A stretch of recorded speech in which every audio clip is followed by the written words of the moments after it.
Hello and welcome to my channel. Notice how I said welcome to my channel and not welcome for my channel.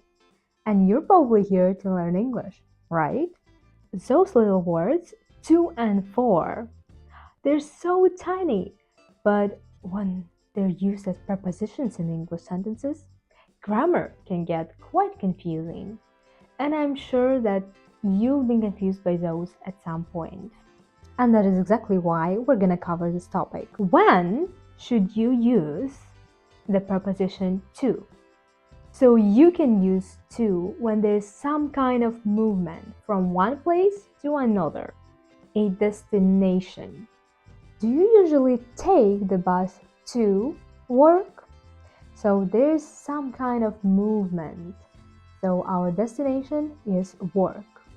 If you're feeling sick, you should talk to a doctor. A doctor is a destination. Can you quickly run to the shops? They invited us to their house for dinner. Now, we also use to when talking about distance from one place to another. It's only 6 kilometers from my house to the office. So here you can see that 6 kilometers is the distance and your destination is your office. By the way, I don't have an office. This is my office. Now, we also use it when we talk about time and the amount of time between 2 points in time. Let me explain. It's 6:45. It's 5 minutes to 8. The supermarket is open from 9 to 7 p.m. I study English Monday to Thursday every week, from this time to that time. So this is a period. And you can also prefer one thing to the other, which is preference. I prefer chocolate ice cream to vanilla ice cream. He prefers riding his bike to walking. Do you prefer tea to coffee? Personally, I like tea a lot more. Okay, and what about you? Write some of your own examples down below in the comment section. For example, I prefer summer to winter. Now, we also use it when we're talking about the limit. We cannot go past. The tickets could cost up to $200 during the high season, or during the flood, the water came to my knees. Now, let's check the preposition for now. So the positive effects or results of something, basically benefits. For example, one of the benefits of eating vegetables is that it helps your immune system. So vegetables are good for your immune system. We also use it when we're doing something over a period of time. Duration, period of time. They've been living in the city for 3 years already. How long have you been studying medicine for? I don't know. I've been waiting for 20 minutes already. Where are you? Wait a second. Notice how all of these examples are using the perfect tense.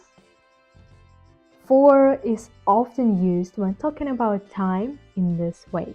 And you can actually check out my lesson that I made right here about present perfect. Now, if you help someone out or do something nice, then you are doing something for them. Helping. I baked a cake for my sister. Hey, can you grab those boxes for me? I need to collect the mail for my grandma. What's this thing's purpose? What is it used for? What is its function? Well, it's used for drinking water. So we use the form for plus verb ing. What's it used for? It's used for driving. it's used for drinking, it's used for taking. For example, that camera is used for filming videos. Okay, so we already discussed some of the most common uses of those prepositions, but things are about to get trickier because there's another very common use of these prepositions where those can be used. A simple rule to facilitate understanding: use to when the motive or reason is a verb. Use for when the motive or reason is a noun. For example, why is he studying English? Well, he's studying English to apply for a job. Or he's studying English. Work is a noun, so he's studying English for work. Now let's look at a few examples. Remember, to is used with the destination, direction, destination. The movement is involved. So the lunch is coming to me. I'm the destination for lunch.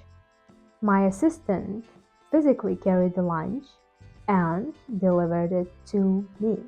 Now my boss brought lunch for me. And remember that for is used when you want to do something nice. You want to help someone, right? My boss brought lunch to me. Both are grammatically correct, but the meaning changes. So be careful. Now, to see the subtle difference, look at these sentences. I made a quick phone call to my mom, which means my mom received a phone call from me. Now this one is different. I made a quick phone call for my mom, which means I helped my mom by calling someone. And my personal advice is to become familiar with common collocations, because collocations is a really good strategy to help you remember which preposition is the right one to use. And to conclude this video, look at these sentences. He's calling to apologize for missing the meeting yesterday. He should apologize to his teammates for missing the meeting yesterday. Comment what's the difference between those two to actually store the knowledge in your brain. Thanks for joining me today. Make sure you subscribe to my channel if you haven't already, and I will see you in my next English language practice video. And well, bye bye.